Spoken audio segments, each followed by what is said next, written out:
অবশ্যই কইব না কেন? একটা নির্দোষ মানুষরে এত কথা শুনাইলাম, মাপ চাইমু না? সকলে মাপ চাইব। আমি মামুর দিকে করুণ চোখে তাকালাম। মামু জলভরা চোখে মুচকি হেসে আমার মাথায় হাত রেখে বললেন, থ্যাংক ইউ মা, থ্যাংক ইউ সো মাচ। আমি অনেক কষ্টে একটু হেসে নিয়েই সাকিব ভাইয়াকে জিজ্ঞেস করলাম শুভ্র ভাইয়া কোথায়। উনি বললেন ছাদে। সাথে সাথেই দৌড় লাগালাম ছাদের দিকে। ছাদের এক কোণে দাঁড়িয়ে আকাশের দিকে তাকিয়ে আছেন শুভ্র ভাইয়া। ওনার সামনে যাওয়ার সাহসটাও হচ্ছে না আজ। কোনো রকম কাপা কাপা পায়ে ওনার পেছনে গিয়ে দাঁড়ালাম। কিভাবে ডাকবো বুঝতে পারছিলাম না। ইতস্তভাবে এদিক সেদিক তাকাচ্ছিলাম, চোখ ফেটে কান্না পাচ্ছে। ঠিক তখনই এদিক না ফিরেই বলে উঠলেন শুভ্র ভাইয়া। কেন করলে এমন রোধ? কেন?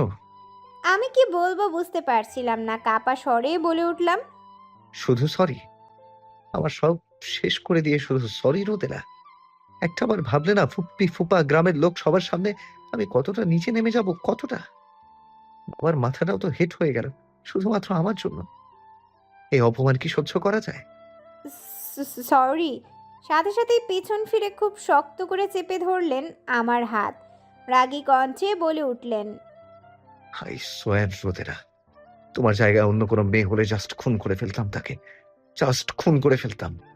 কিন্তু ভাগ্য আমার, তোমার গায়ে হাত তুলতেও মুখ কাঁপে আমার। বউ বলে কথা।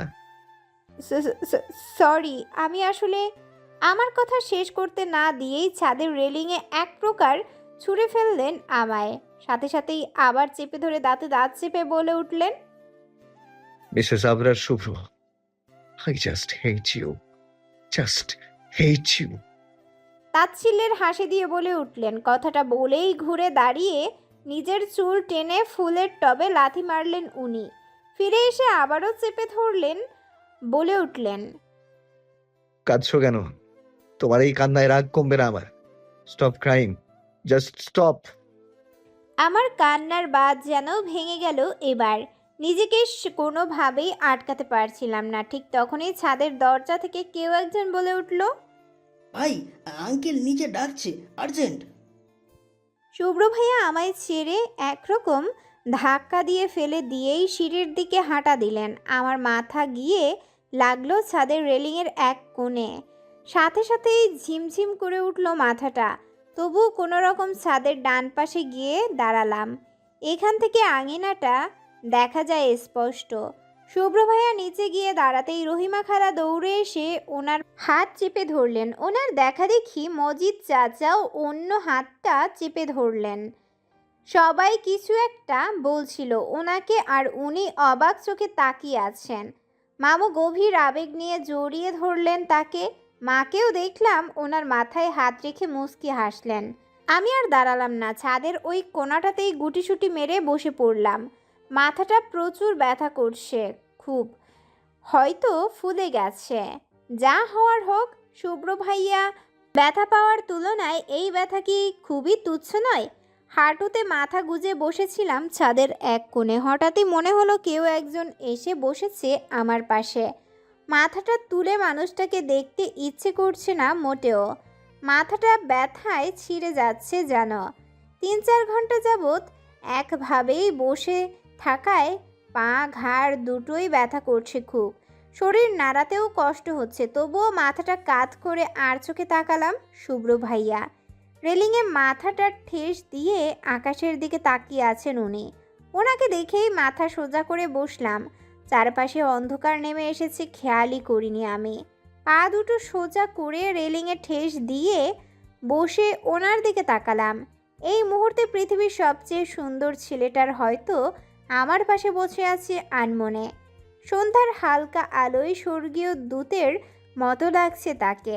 মাথাটা আরেকটু হেলিয়ে ডান কানটা ধরে দুর্বল গলায় বলে উঠলাম আমি, সরি, ক্ষমা করবেন না আমায়, লাস্টবারের মতো প্লিজ। উনি এবার আমার দিকে তাকিয়ে বললেন। ওনার শীতল চাহনিতে সারা শরীরটাই ঠান্ডা হয়ে আসছিল আমার। উনি খুব স্বাভাবিকভাবেই এক হাতে কোমর জড়িয়ে ধরে বুকে টেনে নিলেন আমায়। ঠান্ডা গলায় বললেন, বেশি ব্যথা লেগেছে মাথায়? একদম ফুলে গেছে তো, আর হবে না। আমি অবাক চোখে ওনার দিকে তাকিয়ে আছি। উনি আমায় সরি বলছেন এত কিছুর পরেও? এতটা ভালো হতে কে বলেছে ওনাকে? ঋণের পাল্লা যে ভারী হয়ে চলেছে ক্রমাগত। আপু আর অব্র ভাইয়ার বিয়ে হয়ে গেছে। তো তোমার কি মনে হয় এখনো বসে আছে? বাসর ঘরেও ঢুকে গেছে এতক্ষণে। বুঝো না, গ্রামে সন্ধ্যার সময় মধ্যরাত। ভাইয়া তো বেচারা আরেকটু হলে কেঁদেই দিত। যতবারে সে কবুল বলতে গেল, রহিমা খালা চেঁচামেচি করে আমাকে অলমোস্ট রেপিস্ট বানিয়ে দিল। আর সেকেন্ড টাইম তুমি। কথাটা বলেই ভুবন কাঁপিয়ে হাসতে লাগলেন উনি, কিন্তু আমার মুখে হাসি নেই। চোখ ভার হয়ে আসছে আমার। অশ্রুদেবী এই এলো বলে আমি ওনার দিকে এক দৃষ্টিতে তাকিয়ে আছি। আমায় এভাবে তাকিয়ে থাকতে দেখে হাসি বন্ধ করে চোখের ইশারায় জিজ্ঞেস করলেন, কি হয়েছে? আই এম সরি আমার জন্য এত কিছু। উনি মুস্কি হেসে আবারও নিজের সাথে জড়িয়ে নিলেন আমায়। একটা শান্তির নিঃশ্বাস ফেলে বলে উঠলেন, তুমি না, আই এম সরি রোদ পাখি। এতটা রিয়্যাক্ট করা উচিত হয়নি আমার। মাথায় কতটা ব্যথা পেয়ে গেছো দেখলে।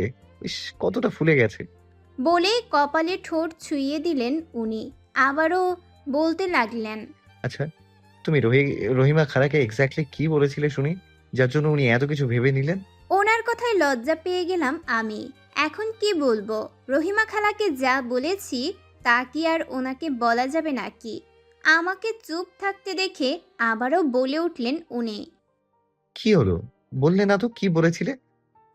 কিছু না, চলুন নিচে যাব, অন্ধকার হয়ে গেছে তো। কথাটা বলেই উঠতে নিলেই আমার বাম হাতটা ধরে এক টানে আবারও বসিয়ে দিলেন ওনার পাশে। কোমরটা শক্ত করে চেপে ধরে বলে উঠলেন, কোথায় যাচ্ছ? চুপচাপ বসে থাকো। হোক রাতটা থেকে নিচে যে যার মতো কাজ করছে, তোমার সেখানে কোনো কাজ নেই। সো আমার পাশে বসে থাকো। আজ সারা রাত তোমায় নিয়ে চন্দ্রবিলাস করব। দেখো কত বড় চাঁদ উঠেছে। পাগল নাকি? কেউ চলে এলে কি বিশ্রী অবস্থা হবে ভেবেছেন একবার? গ্রামে ছেলে মেয়ে একসাথে বসাটাও খারাপ নজরে দেখা হয়, তার উপর এখন তো রাত। দেখি ছাড়ুন তো। রাত তো কি হয়েছে? তুমি কি অন্য কারো ছেলের সাথে বসে আছো? এই গ্রামের সবাই অলরেডি জেনে গেছে যে তুমি আমার ওয়ান পিস বউ। যে কাহিনী করে বিয়ে হলো, মাই গড! এত কাহিনীর পর আমার তো মনে হয় শুধু এই গ্রাম না, আশেপাশের 10 গ্রামের মানুষও জেনে গেছে আমাদের বিয়ের ব্যাপারটা। সো আমাদের এভাবে বসে থাকতে দেখলেও কেউ কিচ্ছু ভাববে না। No tension. তাছাড়া রাতের বেলা গ্রামের কেউ ছাদে আসে না। গ্রামের মানুষদের ছাদ ভীতি আছে, বুঝলে? ওদের ধারণা ছাদ মানেই ভূতের বাসা। আর কেউ শখ করে ভূতের হাতে মরতে আসবে না নিশ্চয়ই। আর তবুও যদি ভুল করে চলে আসে, তাতেও সফল হতে পারবে না। রাতুল আর সাকিবকে বলে দিয়েছে আজ রাতে যদি কেউ ছাদে উঠে, তো ওদের দুটোর হাত পা ভেঙে নদীতে ফেলে দিব। সো ওরাই হ্যান্ডেল করবে সব। আচ্ছা তা না হয় হলো, কেউ ছাদে না এলেও তো আমাদের নিচে যেতে হবে নাকি? আমি সারাদিন কিচ্ছু খাইনি, ক্ষুধা পেয়েছে তো। মুখ ফুলিয়ে বললাম, তোমার কি মনে হয় আমি এত বোকা? ওই দোলনাটার দিকে তাকাও। খাবার টাবার সব এনেছি রোদ পাখি। আমি থাকতে আমার বউ না খেয়ে থাকবে? হতেই পারে না। চোখ টিপে কথাটা বলল। ওনার মুখে বউ কথাটা শুনেই কেঁপে উঠলাম আমি। সত্যি আমি ওনার বউ? কয়েক ঘন্টার ব্যবধানে কারো জীবনের সাথে কত সহজেই মিশে গেছি। এখন আমি অন্যের অধিকার। কপালে ঠান্ডা কিছুর স্পর্শ পেতেই ঘোর কাটলো আমার। শুভ্র রুমালে বরফ পেঁচিয়ে আমার কপালে লাগাচ্ছে, কিন্তু এত তাড়াতাড়ি বরফ কোথায় পেলেন উনি? ভুরু কুচকে যখনই কথাটা জিজ্ঞেস করতে যাব তখনই দেখি ওনার পাশে একটা আইস বক্স।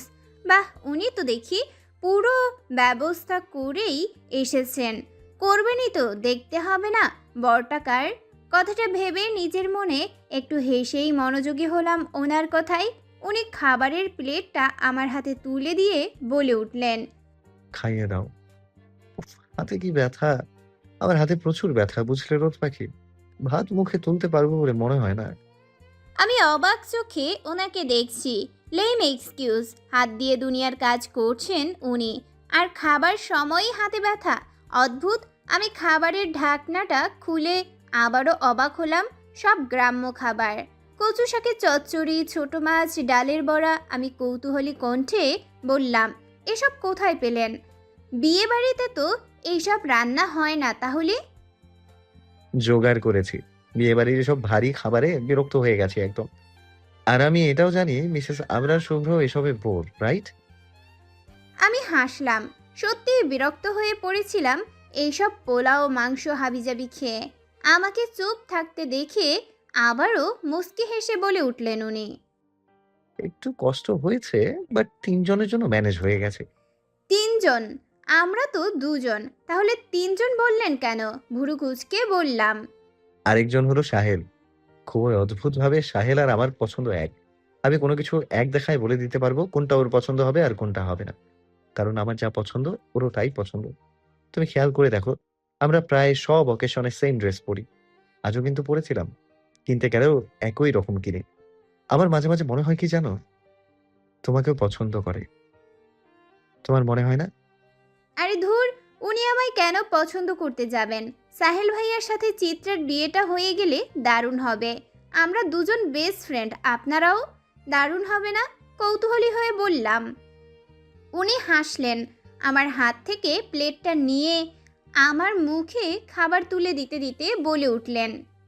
দারুণই হবে, বাট চিত্রাকে ওর পছন্দ না। ও বিয়ে করবে না। কেন? আমার বেস্টুর মধ্যে খারাপটা কি? ভার্সিটির সবচেয়ে সুন্দরী মেয়ে। সব ছেলের উচিত ওর পেছনে লাইন মারা। আর সাহেল ভাইয়া এভাবে রিজেক্ট করে দিবেন? ইম্পসিবল। আমার কথায় হাসতে হাসতে গড়াগড়ি খাচ্ছে শুভ্র। আমি ভুরু কুঁচকে তাকিয়ে আছি। এমনকি বললাম যে একদম হেসে মরে যেতে হবে। উনি কোনো রকমে হাসি কন্ট্রোল করে বলে উঠলেন।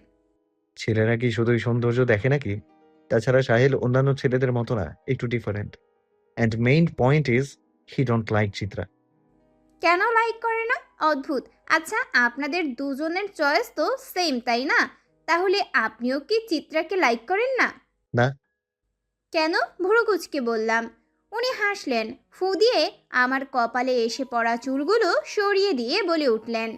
কারণ আমার বউ আছে। আর আমি আমার বউকে পছন্দ করি। অন্য কাউকে দেখার সময় কোথায়? তাই বলে পছন্দই করবেন না? অবাক হয়ে বললাম। আরে বাবা, সেই পছন্দ বলেছি নাকি? এই পছন্দ সেই পছন্দ নয় বোকা। As a special one. আর অপছন্দই বা কেন করব বলো তো? ও আচ্ছা, আপনি কি জানেন আপনার চয়েস খুবই বাজে? আমার কথায় উনি ভুরু কুঁচকে তাকালেন। প্লেটটা হাত থেকে রেখে আমার হাতে মেডিসিন ধরিয়ে দিতে দিতে বললেন। কেন? কেন আবার? চিত্রা তো বেশ সুন্দরী। কিন্তু আপনি তার প্রেমে পড়লেন না। চিত্রার কথা ছেড়েই দিলাম। শ্রেয়াকেই ধরুন না, আপনি ওর নামটাই ভুলে গেলেন, যেখানে শ্রেয়ার জন্য সবাই পাগল। আমার কথায় উনি হাসলেন। নিজের মুখে খাবার পুরে নিতে নিতে বললেন। রোদ পাখি, ভালোবাসাটা একটা ভয়ঙ্কর নেশা, বুঝলে? তুমি কাকে কখন কিভাবে ভালোবেসে ফেলবে তা তোমার হাতে নেই। ভালোবাসাটা জাস্ট হয়ে যায়। আর যখন এই ভালোবাসা নামক নেশাটা রক্তে রক্তে ঘুরে, তখন পৃথিবীর সব সৌন্দর্যের পাশে ভালোবাসার মানুষটির প্রতি ছবি ভেসে ওঠে বারবার। আর আমি জানি আমার চয়েসটা কতটা মারাত্মক। তাই তো এত ভয়ে থাকি আমার মায়ার জালটা আবার কেউ চুরি না করে নিয়ে যায়। একবার চুরি হলেও তো আমি শেষ, একেবারেই নিঃস্ব। আমি স্তব্ধ হয়ে ওনার কথাগুলো গিলে চলেছি। কি সুন্দর গুছিয়ে কথা বলেন উনি। খাবার খাওয়া শেষ করে হাত ধুয়ে হাতটা আমার আঁচলে মুছেই একটা আইসক্রিম ধরিয়ে দিলেন আমার হাতে। নিজের জন্য একটা নিয়েই আমার কোলে মাথা রেখে শটান হয়ে শুয়ে পড়লেন উনি। আবার কি ভেবে চট করে উঠেই বলে উঠলেন। তুমি সৌরভ, তোমার তো মাথা ব্যথা করছে। You need sleep. নিচে এত এত মানুষের মধ্যে তোমার ঘুম হবে না, তাই এখানেই ঘুমাও, আমি তো আছি।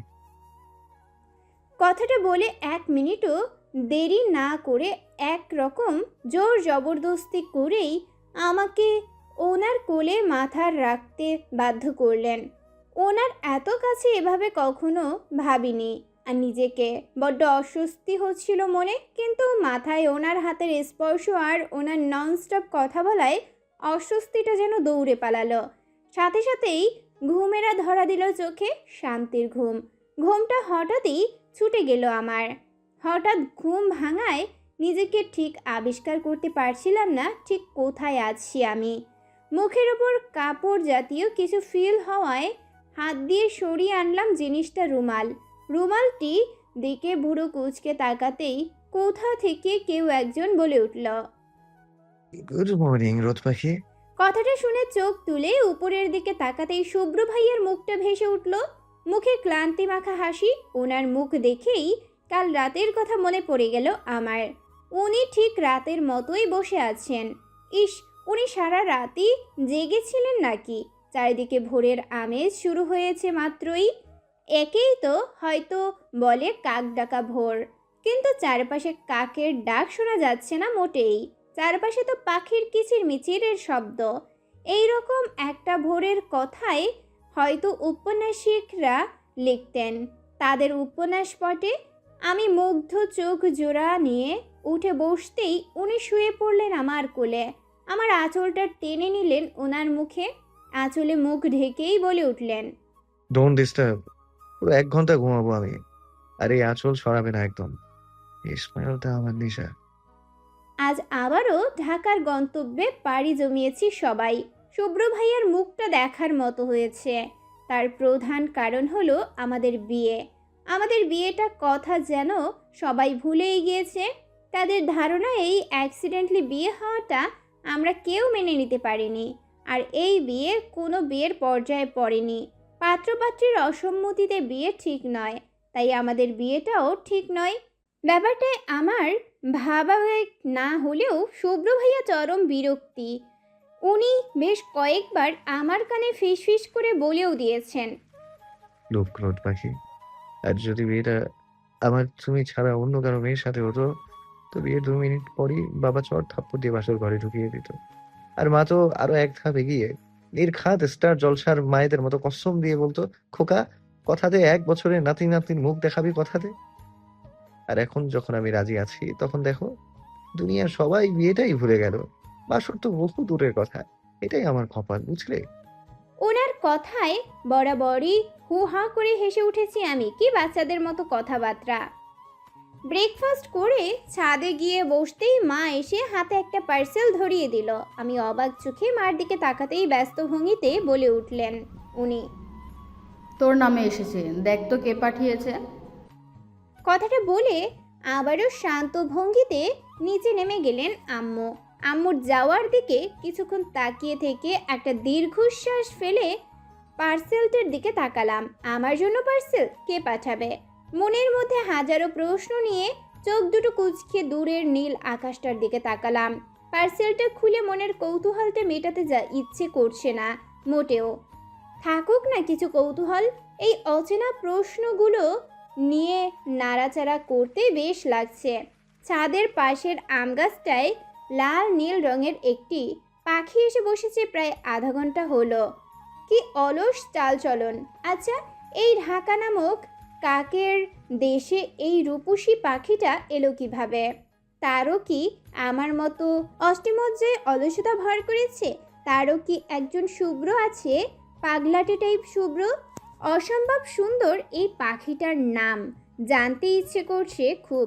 মা নিশ্চয়ই জানে নামটা, কিন্তু মাকে ডেকে জিজ্ঞেসই ইচ্ছে করছে না মোটেই। থাকুক না নামটা অজানা। সব সৌন্দর্যই কি নাম দিয়ে বিচার করা জরুরি? থাকুক না কিছু নামহীন সৌন্দর্য, নামহীন অনুভূতি। কিছুক্ষণ চুপচাপ বসে থাকার পর পার্সেলের বাদামি রঙের আবরণটা খুলে চোখ রাখলাম ভেতরের জিনিসটাতে। ডায়েরি। অসম্ভব রকম কৌতূহল নিয়ে ঝটপট হাতে নিলাম ডায়েরিটা। ডায়েরির উপরে আঠা দিয়ে লাগানো ক্যাম্পাস লাইব্রেরির টেবিলে মাথা রাখা ঘুমন্ত আমার ছবি। তার নিচে ছোট ছোট গোটা গোটা অক্ষরে লেখা ফর সানশাইন। সানশাইন শব্দটা দেখেই যে মানুষটার কথা প্রথমে মনে পড়ল সে হলো সাহেল ভাইয়া। তাহলে কি সাহেল ভাইয়াই পাঠিয়েছে এই পার্সেল? এইটাই কি ওনার বলা গিফট? অধীর আগ্রহ নিয়ে ডায়েরিটা খুললাম। তাতে গোটা গোটা অক্ষরের লেখা সাহেল। সানশাইন। সানশাইন নামটা শুধু আমার জন্য। এই নামের অধিকারটা আর কাউকে দিও না প্লিজ। থাকুক কিছু আমার ঝুলিয়ে খুব গোপনে। ভার্সিটির প্রথম দিনটিতে ক্যান্টিনে ঠিক আমার সামনের চেয়ারটায় বসা মেয়েটির বাচ্চাদের মতো ঘন ঘন পলক ফেলে ভয়ে ভয়ে দৃষ্টিতে আমাদের দিকে তাকানো। হঠাৎ করে রেগে ওঠা, আর কি জেদ! বাচ্চা একটা মেয়ে, এত উত্তাপ, এত সাহস। সেদিনই বুঝে গিয়েছিলাম আমার আর রক্ষে নেই। এবার তো মরণ নিশ্চিত। দ্বিতীয় দিনটিতে হলুদ জামা পরে গুটি গুটি পায়ে হাজারো অস্বস্তি নিয়ে দাঁড়ানো আমাদের সামনে দ্বিধাভরা কণ্ঠে বলে ওঠা, সরি ভাইয়া। বলো তো, এত সুন্দর করে সরি বললে কি রেগে থাকা যায়? তোমার বলা ওই সরি কথাটা বুকে গিয়ে লেগেছিল সেদিন। কি মিষ্টি সে স্বর। শুভ্রেরও হয়তো সেম ফিলিংসটা হয়েছিল, তাই তো বিনা বাক্যে ক্ষমা করে দিল তোমায়। যদিও এর পেছনে আরেকটা কারণও ছিল। সেদিন শুভ্র জানতো তুমি ওর ফুপ্পির মেয়ে, সাথে জানতাম আমিও। সেদিন সেই মুহূর্তে দুটো মন কেঁপেছিল একই সাথে। আমার মনে ছিল ভালোবাসা, আর শুভ্রের মনে ছিল ভালোবাসা আর পাগলামো, তোমাকে পাওয়ার পাগলামো।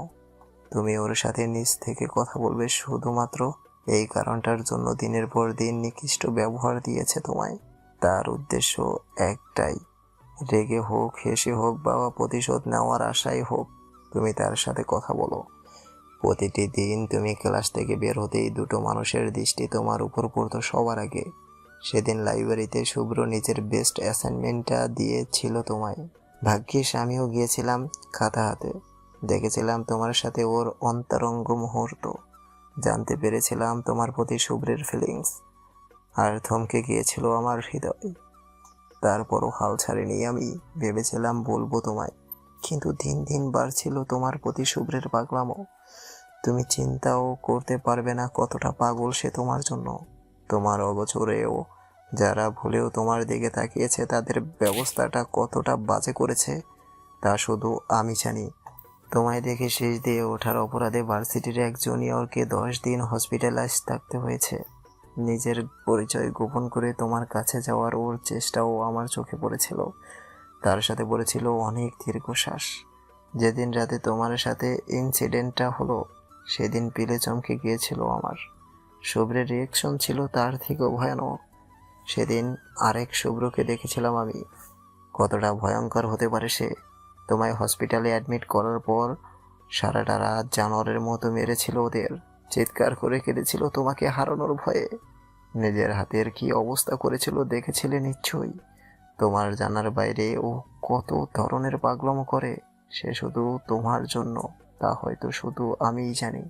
তুমি কি জানো, রাত 10টা থেকে 12টা পর্যন্ত তোমাদের বাসার জামরুল গাছটার পেছনে দাঁড়িয়ে থাকে শুভ্র, এক ঝাঁক মশার কামড় খায়। এর মধ্যে কফি হাতে তুমি ব্যালকনিতে আসো। এত দূর থেকে রাতের অন্ধকারে তোমার ছায়াটা দেখেই বাড়ি ফিরে সে। রাস্তায় দাঁড়িয়ে রিক্সার জন্য তোমার বিরক্তি নিয়ে অপেক্ষাও একটা আগ্রহের বস্তু ওর। তাই তো কখনোই আধা ঘন্টা আগে রিক্সা পাও না তুমি। কারণটা বুঝেছ নিশ্চয়ই।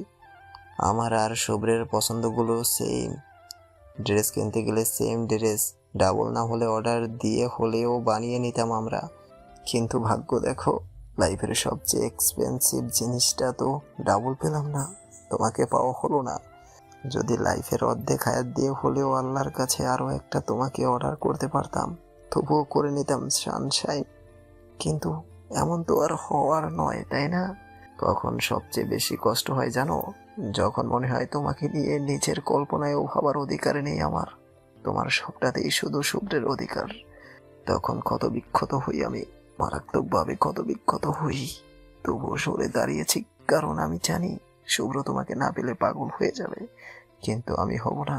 যতবার তুমি সামনে আসো নিজেকে বলি তাকাবো না, দেখবো না তোমায়, কিন্তু চোখটা শুনলে তো বেহায়া চোখ বারবার ঘুরে ফিরে সেই দিকেই যায়।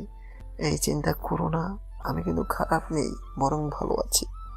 বাচ্চাদের মতো ভাবি কি জানো, কোনো এক পরি আসবে আর তার ম্যাজিক দিয়ে তোমাকে ভুলিয়ে দেবে। আসবে তো সানশাইন, নিশ্চয়ই আসবে, তাই না? 1 সপ্তাহ পর ফাইনাল এক্সাম শেষ হচ্ছে, পাড়ি জমাবো অনেক দূরের দেশে। ভাবলাম যাওয়ার আগে ফিলিংসগুলো জানিয়ে দিই তোমায়, আপাতত বুকের ভারটা তো হালকা হবে। শুভ্র পেয়েছিল স্কলারশিপ, কিছু না ভেবেই রিজেক্ট করলো। তোমায় ছাড়া নাকি থাকতে পারবে না সে, বড্ড হারানোর ভয় হয় ওর। তোমার পছন্দ করে দেওয়া শাড়িটা বড্ড সুন্দর ছিল। আমি দেশে ফিরলে আমার বউয়ের শাড়িটা তুমি পছন্দ করে দিবে তো? আর একটা কথা, দেখলে প্লিজ স্বাভাবিক থেকো, একদম আগের মতো, নয়তো লজ্জা পাবো বেশ। ইতি সাহেব। ডায়েরির এই পৃষ্ঠাটা পড়ে স্তব্ধ হয়ে বসে রইলাম আমি। সাহেল ভাইয়া, কিছু কিছু সত্য না শোনাটাই যে মঙ্গল তা আজ বুঝতে পারছি আমি। কেন জানলাম শুধু, কেন খুললাম পার্সেলটা? একটা দীর্ঘশ্বাস ফেলে ছাদের কোণে দাঁড়িয়ে রইলাম। মনটা বলে উঠছে বারবার পরীটা যেন আসে, খুব শীঘ্রই আসে। মার ডাকে ঘোর ভাঙলো আমার। তৈরি হওয়ার জন্য চেঁচাচ্ছে মা। আজ নাকি আপুকে আনতে যাব আমরা। আবারও একটা দীর্ঘশ্বাস ফেলে নিচে নেমে গেলাম। খাবার টেবিলে বসে আছি, সবাই খাবার নিয়ে ব্যস্ত। মামুদের কিছু গেস্টও আছে সাথে। পানিটা মুখে নিয়ে গিলতে যাব ঠিক তখনই ধুম ধুম করে নিচে নেমে এলেন শুভ্র ভাইয়া। ওনাকে দেখেই গলায় পানি আটকে গেল আমার। এলোমেলো চুল, সাদা টি শার্ট, লাল 3/4 প্যান্ট পরে ব্যস্ত ভঙ্গিতে চেয়ারে বসেই বলে উঠলেন, মা, তাড়াতাড়ি খেতে দাও, পড়া এখনো কমপ্লিট হয়নি আমার। I have to finish my syllabus. কথাটা বলেই নিচু হয়ে খেতে শুরু করলেন উনি। এদিক ওদিক একটুও তাকালেন না। ঢং। হঠাৎ করেই ওনার দুঃসম্পর্কের মামি বলে উঠলেন।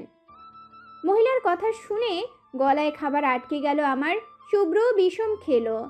আমার দিকে আর চোখে তাকালো। মামি কিছু বলতে যাবে তার আগেই মহিলাটি আবারও বললেন। শুভ্র বিরক্তি মুখে বললেন, আমি কেবল স্টাডি করছি মামি, সো আমার বিয়ে নিয়ে এত টেনশন করতে হবে না তোমায়। আগে সেটেল হই, তারপর বউ আমার ঘরে আপনা আপনি চলে আসবে। মামির কথায় বিরক্তিতে চোখ মুখ কুঁচকে বলে উঠলেন উনি। আমার পছন্দের সিস্টেমটা ওয়ান টাইমার, একবার ইউজ হয়ে গেলে আর কাজ করে না। আর তোমার ভাগ্য খারাপ, সেটা ইউজ হয়ে গেছে। এখন রানী এলিজাবেথকে এনে দিলেও কাজ হবে না। আর আমি কোনো পাগল ছাগলকে বিয়ে করব না, সো লিভ ইট। শুভ্র এবার ভ্রু কুঁচকে তাকালেন, ডান হাতটা বাড়িয়ে দিয়ে বলে উঠলেন। ওকে, দাও, ইউ হ্যাভ জাস্ট 5 মিনিটস। মামি খুশিতে গদগদ হয়ে ফোনটা ডায়াল করেই ওনার হাতে ধরিয়ে দিলেন। রাগে শরীর জ্বলে যাচ্ছিল আমার। শুভ্র খুব স্বাভাবিকভাবেই ফোনটা নিয়ে টেবিলে রেখে লাউডে দিলেন। হয়তো উনি আমার মনের অভিপ্রায় বুঝতে পারছিলেন। কিছুক্ষণ পরেই রিনরিনে কণ্ঠে একটা মেয়ে বলে উঠল, হ্যালো, আই এম আবরার শুভ্র। আমার মামি বললো আপনি আমার সাথে কথা বলতে চান, বলুন প্লিজ। মেয়েটির কথায় ভুরু কুঁচকে তাকালাম। ফাজিল মাইয়া, এত নার্ভাসনেস আসে কই থেকে তোর? কি বোঝাতে চাস তুই? উনি আমার দিকে তাকিয়ে মুচকে হাসলেন, তারপর প্লেটের দিকে তাকিয়ে খাওয়ায় মনোযোগী হয়ে বলে উঠলেন, এত নার্ভাস হওয়ার কিছু নেই মিস। কি বলবেন তাড়াতাড়ি বলুন, আই এম বিজি।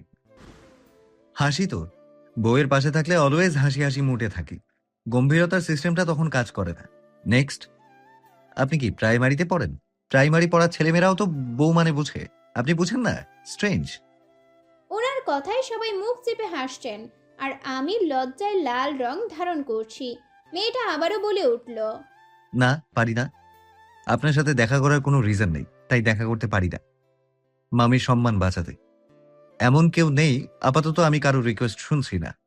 একজনেরটা শুনবো, বাট সে এই রিকোয়েস্টটা করবে না, সো প্রশ্নই আসছে না।